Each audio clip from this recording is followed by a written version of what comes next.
there friends, welcome back to Asking Modi Study at a YouTube channel. ಸ್ನೇಹಿತರೆ, ನಿಮಗೆ ಇಂಗ್ಲೀಷ್ನಲ್ಲಿ 2ನೇ ಚಾಪ್ಟರ್ ಇದೆ ಅಲ್ವಾ, ಅಮಾಸ ಲೆಸನ್ ಬಗ್ಗೆ. ಅದರಲ್ಲಿನ ಸಂಪೂರ್ಣ ಇಂಪಾರ್ಟೆಂಟ್ ಕ್ವಶನ್ ಆನ್ಸರ್ಗಳು ಇದರಲ್ಲಿವೆ. ಇದರಲ್ಲಿ ನಿಮಗೆ 3 ರೀತಿಯಾದ ಇಂಪಾರ್ಟೆಂಟ್ ಕ್ವಶನ್ಗಳನ್ನು ಕೇಳ್ತಾರೆ. ಒಂದು sketch the character of Amasa ಆಗಿರಬಹುದು, sketch the character of Korea ಆಗಿರಬಹುದು, ಅಥವಾ ಮಾರಿ ಟೆಂಪಲ್ಗಳ ಬಗ್ಗೆ ಆಗಿರಬಹುದು.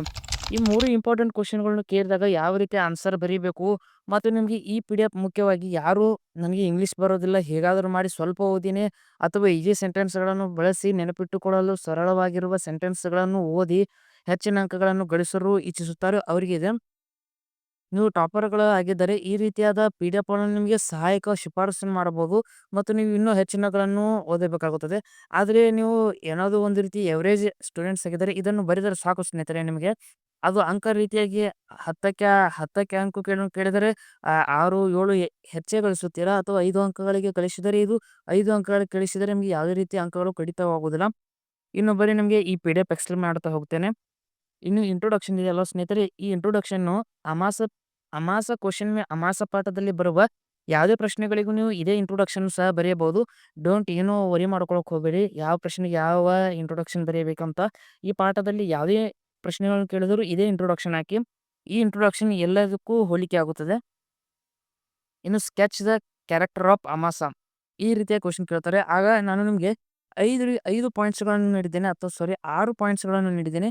ಇದರಲ್ಲಿ ನೀವು 5 ಮಾಡಿದರೂ ಸಾಕು, ಅಥವಾ ನಿಮಗೆ ಸ್ವಲ್ಪ ನೆನಪಿಟ್ಟುಕೊಳ್ಳಲು ಸಹಾಯಕವಾಗುತ್ತಿದ್ದರೆ 6 ಪಾಯಿಂಟ್ಸ್ಗಳನ್ನು ಮಾಡಿ. ನೀವು ನಮ್ಮ ಸಬ್ಸ್ಕ್ರೈಬ್ ಆಗಿದ್ದರೆ ಹಿಂದಿನ ವಿಡಿಯೋದಲ್ಲಿ ಒಂದು ಹಾಕಿದ್ದೆ ನಾನು. ಯಾವುದಪ್ಪ ಅಂದರೆ ಪೋಸ್ಟ್ ಮಾಸ್ಟರ್ ಮೇಲೆ ಕೆಲವು ಇಂಪಾರ್ಟೆಂಟ್ ಪಾಯಿಂಟ್ಸ್ ಮತ್ತು ಅದರ ಕೆಳಗೆ ಎಕ್ಸ್ಪ್ಲನೇಷನ್ ಮಾಡಿದೆ. ಆದರೆ ಕೆಲವೊಬ್ಬರು ಅದನ್ನು ಕನ್ಫ್ಯೂಷನ್ ಮಾಡಿಕೊಂಡರು. ಏನಪ್ಪಾ ಅಂದರೆ, ಈಗ ನೋಡಿ, ಅಮಾಸ ಇಸ್ ಅ ಆರ್ಫನ್ ಬಾಯ್ ಇದರಲ್ಲಿದೆ. ಇದು ಒಂದು ಸೆಂಟೆನ್ಸ್ ಸ್ನೇಹಿತರೆ. ಇದನ್ನು ನೀವು ಪಾಯಿಂಟ್ಸ್ ಅನ್ನು ತಿಳಿದುಕೊಳ್ಳಬೇಡಿ. ಮೊದಲೇ ನಾನು ಪಾಯಿಂಟ್ಸ್ ಅನ್ನು ಹಾಕಿದ್ದೆ. ಆ ಪಾಯಿಂಟ್ಸ್ ಅನ್ನು ಬರೆಯಲಿಕ್ಕೆ ಹೋಗಬೇಡ ಎಂದು ಮೊದಲನೇ ವಿಡಿಯೋದಲ್ಲಿ ಹೇಳಿದೆ. ಅದರ ಕೆಳಗೆ ಎಕ್ಸ್ಪ್ಲೇಷನ್ ಇತ್ತು. ಅವರು ಕನ್ಫ್ಯೂಷನ್ ಮಾಡಿ ಪಾಯಿಂಟ್ಸ್ ಸಹ ಬರೆಯುತ್ತಿದ್ದರು. ಆದ್ದರಿಂದ ನಾನು ಈ ಅಥವಾ ಈ PDF ಒಂದು ಪಾಯಿಂಟ್ಗಳನ್ನು ನೀವು ಸೆಂಟೆನ್ಸ್ ಆಗಿ ಬರೆದರೂ ನಡೆಯುತ್ತದೆ, ಆ ರೀತಿಯಾಗಿ ನಿಮಗೆ ಕೊಟ್ಟಿದ್ದೇನೆ. ಇದರಲ್ಲಿ ಪಾಯಿಂಟ್ಸ್ಗಳನ್ನೇ ನೀವು ಬರೆದರೆ ಯಾವುದೇ ರೀತಿ ಮಾರ್ಕ್ಸ್ಗಳು ಹೋಗೋದಿಲ್ಲ. ಅಮಾಸ ಇಸ್ ಅ ಆರ್ಫನ್ ಬಾಯ್, ಇದು ಸೆಂಟೆನ್ಸ್ ಇದೆ ಸ್ನೇಹಿತರೆ. ಇದನ್ನು ಕಂಪಲ್ಸರಿ ಆಗಿ ಬರೆಯಿರಿ. ಇದರಲ್ಲಿ ನೀವು 2 ಲೈನು ಅಂತ ನೀವು ಆಗಬಹುದು. ಆದರೆ ನೀವು ನಿಮ್ಮ ಪುಟದಲ್ಲಿ ಬರೆದಾಗ ಕನಿಷ್ಠ 2.5 4 ತನಕ ಆದರೂ ಹೋಗುತ್ತದೆ ಸ್ನೇಹಿತರೆ. ಇದು ನೋಡಿ, Amasa is orphan boy, he lost his parents when he was very small. ಇಂಥ ಸೆಂಟೆನ್ಸ್ ಬರಲ್ಲವಾ ನಿಮಗೆ? ನೋಡಿ, Amasa is orphan boy. Orphan ಅಂದ್ರೆ ಏನು? ಅನಾಥ. ಅಮಾಸ ಇಸ್ ಆರ್ಫನ್ ಬಾಯ್ ಅಂದ್ರೆ ಅವನು ಅನಾಥ ಹುಡುಗ ಎಂದಂತ. He lost his parents when he was very small. ಅವನು ಅತಿ ಚಿಕ್ಕ ವಯಸ್ಸಿನಲ್ಲಿದ್ದಾಗ ಅವನ ಪೇರೆಂಟ್ಸ್ ಅನ್ನು ಕಳೆದುಕೊಂಡ. He had no house or family to take care of him. ಅವನು ಯಾವುದೇ ಮನೆಯನ್ನು ಹೊಂದಿರುವುದಿಲ್ಲ ಅಥವಾ ತನ್ನದೇ ಆದ ಫ್ಯಾಮಿಲಿಯನ್ನು ಹೊಂದಿರುವುದಿಲ್ಲ. Because of he lived in very hard life. ಆದ್ದರಿಂದ ಅವನಿಗೆ ಕೇರ್ ಮಾಡಲು ಸಹ ಯಾರೇ ಇರುವುದಿಲ್ಲ. ಆದ್ದರಿಂದ ಅವನು ತುಂಬಾ ಹಾರ್ಡ್ ಲೈಫ್ ಅನ್ನು ಜೀವಿಸುತ್ತಿದ್ದ. ತುಂಬಾ ಈಜಿ ಸೆಂಟೆನ್ಸ್ಗಳಿವೆ ಸ್ನೇಹಿತರೆ. ನೀವು ಏನು ವರಿ ಮಾಡ್ಕೊಳಕ್ ಹೋಗಬೇಡಿ. ಕಡಿಮೆ ಓದಿನಿ ಸಹ ಹೆಚ್ಚು ಅಂಕ ಗಳಿಸಬಹುದು ನಿಮಗೆ. 2ನೇ ಪಾಯಿಂಟ್, 3ನೇ ಪಾಯಿಂಟ್ ಎಲ್ಲ ಇದೆ ಸ್ನೇಹಿತರೆ. ನೀವು ಓದಿಕೊಳ್ಳಿ. ನಾನು ಎಕ್ಸ್ಪ್ಲೇನ್ ಮಾಡ್ತಾ ಹೋದರೆ ವಿಡಿಯೋ ತುಂಬಾ ದೊಡ್ಡದಾಗಬಹುದು. ಇನ್ನು character of Kuriyayya. Kuriyayya is old man. He lives near the temple. He works hard every day. He is respected by people in the village. ಅವನು ಓಲ್ಡ್ ಮ್ಯಾನ್ ಆಗಿದ್ದ. ಅವನು ಟೆಂಪಲ್ನಲ್ಲಿ ವಾಸಿಸುತ್ತಿದ್ದ. He works hard very day. ಅವನು ದಿನಾಲೂ ತುಂಬಾ ಕಷ್ಟಗಳನ್ನು ಪಡೆಯುತ್ತಿದ್ದ. He respected by people in the village. ಹಳ್ಳಿಯಲ್ಲಿರುವ ಎಲ್ಲ ಜನರಿಂದ ಅವನು ಗೌರವಾನ್ವಿತ ವ್ಯಕ್ತಿಯಾಗಿದ್ದ. ಹಿ ಟೇಕ್ಸ್ ಕೇರ್ ಆಫ್ ಅಮಾಸನಿಗೆ ಸಹಾಯ ಮಾಡುತ್ತಿದ್ದ.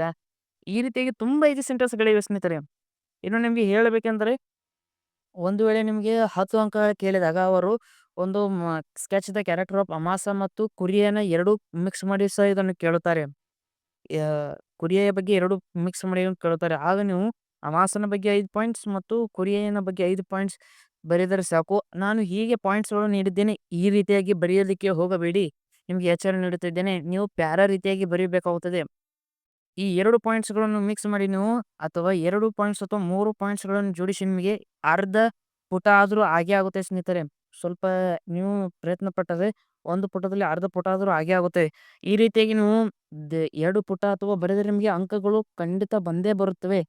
10 ಅಂಕಗಳಿಗೆ 7ಕ್ಕಿಂತ ಹೆಚ್ಚು ಅಂಕಗಳು ಬಂದೇ ಬರ್ತವೆ. ಒಂದು ವೇಳೆ ನೀವು ಅಕ್ಷರಗಳನ್ನು ಚೆನ್ನಾಗಿ ಬರೆದರೆ ಅಥವಾ ಯಾವುದೇ ಮಿಸ್ಟೇಕ್ ಮಾಡಿದರೂ ಗೊತ್ತಾಗದೇ ಇದ್ದರೆ ಬರೆದರೆ ನಿಮಗೆ 10ಕ್ಕೆ ಅಂಕಗಳು ಅಥವಾ 8ಕ್ಕಿಂತ ಹೆಚ್ಚು ಅಂಕಗಳು ಬಂದೇ ಬರುತ್ತವೆ. ನೀವು ವರಿ ಮಾಡ್ಕೊಳಕ್ಕೆ ಹೋಗಬೇಡಿ. ಅಥವಾ ಅವರು 5 ಅಂಕಗಳಿಗೆ ಕೇಳಿದರೆ ಸ್ಕೆಚ್ ದ ಕ್ಯಾರೆಕ್ಟರ್ ಅಂದರೆ 5 ಪಾಯಿಂಟ್ಸ್ ಅಥವಾ 6 ಪಾಯಿಂಟ್ಸ್ ಬರೆದರೂ ನಿಮಗೆ ಅಂಕಗಳನ್ನು ಕೊಡುತ್ತಾರೆ. ಆದರೆ ಕಂಪಲ್ಸರಿಯಾಗಿ ಇಂಟ್ರೊಡಕ್ಷನ್ ಹಾಕೇಬೇಕು. ಇಂಟ್ರೊಡಕ್ಷನ್ ಅಂತ ಬರೆದು ಕೆಳಗೆ 3 ಲೈನ್ ಇಂಟ್ರೊಡಕ್ಷನ್ ಹಾಕಬೇಕು. ನಂತರ ಈ ಪಾಯಿಂಟ್ಸ್‌ಗಳನ್ನು ಬರೆಯುತ್ತಾ ನೀವು ಸಾಗಬೇಕಾಗುತ್ತದೆ. ಇದು ಕುರಿಯಯ್ಯ ಆಯಿತು. ಇನ್ನು ಮಾರಿ ಟೆಂಪಲ್. ಮಾರಿ ಟೆಂಪಲ್ ಮೇಲೆ ನಿಮಗೆ 2 ರೀತಿಯಾದ ಪ್ರಶ್ನೆಗಳನ್ನು ಕೇಳಿರಬಹುದು. ಮಾರಿ ಟೆಂಪಲ್‌ನ ಬಗ್ಗೆ ಶಾರ್ಟ್ ನೋಟ್ ಆನ್ ಮಾರಿ ಟೆಂಪಲ್ ಅಂತಾನೂ ಸಹ ಕೇಳಬಹುದು. ಅಥವಾ ಜನರಲ್ ಆಗಿ ಹಬ್ಬ ಹರಿದಿನಗಳಲ್ಲಿ ದೇವಸ್ಥಾನಗಳನ್ನು ಹೇಗೆ ಅಲಂಕರಿಸುತ್ತಾರೆ ಅಥವಾ ಹೇ ಜ ಯೆ ಯಾವೆಲ್ಲ ಕಾರ್ಯಕ್ರಮಗಳು ಜರುಗುತ್ತವೆ ಈ ರೀತಿಯಾಗಿಯೂ ಸಹ ಕೇಳಬಹುದು. ಆಗ ನೀವು ಏನು ಮಾಡಬೇಕಪ್ಪ ಅಂದರೆ ಮಾರಿ ಟೆಂಪಲ್ ಅಂತ ಪರ್ಟಿಕ್ಯುಲರ್ ಕೇಳಿದಾಗ ಇದನ್ನು ಬರೆಯಬಹುದು. 6 ಪಾಯಿಂಟ್ಸ್ ಇವೆ. ಅಥವಾ ಜನರಲ್ ಆಗಿ ಕೇಳಿದಾಗ ಮಾರಿಯನ್ ಟೆಂಪಲ್ ಅನ್ನ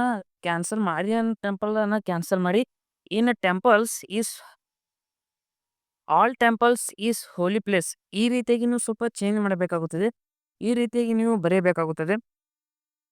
ಅಲ್ಲಿ ನೀವು ಮಾರಿ ಟೆಂಪಲ್ ಅಂತ ಶಬ್ದವನ್ನು ತೆಗೆದು ಜನರಲ್ ಆಗಿ ಆಲ್ ಟೆಂಪಲ್ಸ್ ಅಂತ ಈ ರೀತಿಯಾಗಿ ಸಹ ಬರೆಯಬಹುದು. ಆವಾಗ ನಿಮಗೆ ಅಂಕಗಳು ಬಂದೇ ಬರುತ್ತವೆ. ಅಥವಾ ನೀವು ಮಾರಿ ಟೆಂಪಲ್ ಬಗ್ಗೆ ಬರೆದರೂ 5ಕ್ಕೆ 4 ಅಥವಾ 3 ಅದು ಕೊಟ್ಟೇ ಕೊಡ್ತಾರೆ. Don't worry. ಇನ್ನು ಕನ್ಕ್ಲೂಷನ್ ಈ ಪಾಠದ ಮೇಲೆ ಬರುವ ಯಾವುದೇ ಪ್ರಶ್ನೆಗಳಿಗೂ ನೀವು ಈ ಕನ್ಕ್ಲೂಷನ್ ಹಾಕಬಹುದು ಸ್ನೇಹಿತರೆ. ಇನ್ಯಾವುದೇ ನಿಮಗೆ ಪ್ರಶ್ನೆಗಳಿದ್ದರೆ ಕಮೆಂಟ್ ಮೂಲಕ ತಿಳಿಸಿ. ಅಥವಾ ನಿಮಗೆ ಈ PDF ಬೇಕಾದರೆ ನಾನು ಕಮೆಂಟ್ ಬಾಕ್ಸ್‌ನಲ್ಲಿ ಒಂದು ಪಿನ್ಡ್ ಕಮೆಂಟ್ ಇದೆ. ಅದರಲ್ಲಿ ನಾನು ಮೇಲ್ ಐಡಿಯನ್ನು ಕಳಿಸಿದ್ದೇನೆ. ಆ ಮೇಲ್ ಐಡಿಗೆ ನೀವು PDF ಬಿಡಿ ಅಂತ ಕೇಳಿದರೆ ಅಥವಾ ಅಮಾಸ ಲೆಸನ್ನ PDF ಬಿಡಿ ಅಂದರೆ ನಾನು ಆದಷ್ಟು 24 ಗಂಟೆಯೊಳಗೆ ಹಾಕಲು ಪ್ರಯತ್ನಿಸುತ್ತೇನೆ.